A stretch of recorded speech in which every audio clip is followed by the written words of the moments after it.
ఈ యొక్క వీడియోను వీక్షిస్తున్న మీ అందరికీ ప్రైజ్ ద లార్డ్. ఈ యొక్క లెంట్ డేస్ అంటే శ్రమల దినాలలో మనం ఈరోజు 3వ రోజులోకి వచ్చాం. ఈ 3వ రోజున ఈ థర్డ్ డే మనము ఫాస్టింగ్ లేకపోతే ఉపవాసము ఎలా ఉండాలి, దేవునికి ఇష్టమైన ఉపవాసం ఏంటి, దేవునికి అయిష్టమైన ఉపవాసం ఏంటో మనము ఈ యొక్క వీడియోలో తెలుసుకుందాం. మొట్టమొదటిగా ఉపవాసం అంటే ఏంటి అంటే ఉప ప్లస్ వాసము, ఉపవాసము అని అంటాం.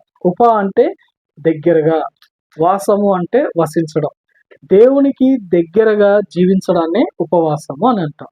అయితే మనం ఎప్పుడైతే దేవునికి దగ్గరగా జీవిస్తున్నామో అప్పుడు మనము ఎటువంటిగా వాళ్ళగా ఉండాలని దేవుడు కోరుకుంటున్నాడో పరిశుద్ధ గ్రంథంలో మనం గమనించినట్లయితే యెషయా గ్రంథము 58వ అధ్యాయంలో చక్కగా పరిశుద్ధాత్మ దేవుడు రాసిపెట్టాడు.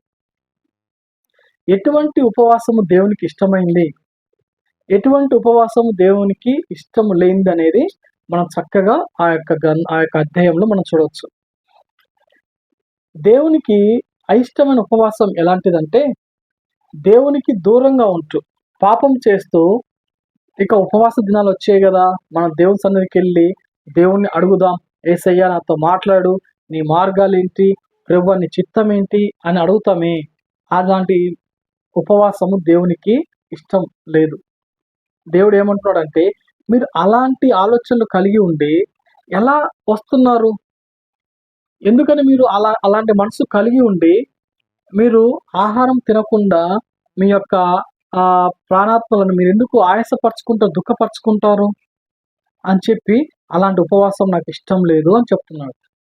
ఇంకా క్లియర్గా ఏం చెప్తాడంటే ఎవరైతే దేవునికి అయిష్టమైన ఉపవాసంలో ఈ యొక్క విషయాన్ని మనం చాలా జాగ్రత్తగా గమనించాలి. ఏంటంటే ప్రెజెంట్ ఈ లోకంలో దేవుని కోసము జీవిస్తున్న వారిలో లేకపోతే యేసే బిడ్డలుగా జీవిస్తున్న వారిలో చాలా మందిలో మనం గమనించేది ఏంటంటే ఈ లోకంలో ఉన్న వాటి పట్ల ఉన్న అంత మక్కువ పరలోక రాజ్యం గురించి లేకపోవడం మనం చూస్తూ ఉంటాం. చూడండి, చాలా సార్లు మనం గమనించినట్లయితే దేవుని కోసము జీవించడానికి బదులు ఈ లోకంలో ఉన్న వాటి కోసం జీవిస్తూ ఉంటారు ఎక్కువగా. ఉదాహరణకి అధికారం కలిగి ఉండే విషయంలో, డబ్బు కలిగి ఉండే విషయంలో, అదేవిధంగా అందం కలిగి ఉండే విషయంలో, అదేవిధంగా పలుకుబడి విషయంలో, ఇలాంటి విషయాల్లో మానవుడు చిక్కుకుపోయి ఉన్నాడు. అందులోనే ఉంటూ ఉపవాసం చేద్దామని పాపం ట్రై చేస్తున్నాడు, కానీ దేవునికి అది అయిష్టమైన ఉపవాసం అని తెలుసుకోలేకపోతున్నారు. పాపం దేవునికి దూరం అవుతున్న సంగతి వాళ్ళు తెలుసుకోలేకపోతున్నారు. చూడండి, ఈ తాత్కాలికమైన ఈ లోకంలో ఈ యొక్క డబ్బు శాశ్వతం కాదు, అందము శాశ్వతం కాదు, కలిగి ఉన్న అధికారాలు శాశ్వతం కాదు కదా. కానీ వాటి కోసం ఎంపలాడుతూ అవసరమైతే వాటి కోసము ప్రక్కవారిని కూడా పక్కన పెట్టేసి, లేకపోతే ప్రక్కవారిని కూడా ద్వేషించే విధానంలో, ప్రక్కవారిని అసహించుకునే విషయంలో, అంతెందుకు ఇక దేవునికి ఎంతగానో అవిధేయులుగా జీవించే దాని విషయంలో, దేవునికి భయభక్తులు లేని జీవితాల్లోకి వచ్చే విధంగా ఉంటున్నారంటే ఈ యొక్క డబ్బు కానీ అధికారం కానీ మనుషుల్ని ఏ విధంగా తయారు చేస్తుందో మనం చూస్తున్నాం కదా. ఒక మంచి వ్యక్తుల్ని ఈ యొక్క డబ్బు అధికారం ఏం చేస్తుందంటే చెడ్డ వ్యక్తులుగా మారుస్తుంది.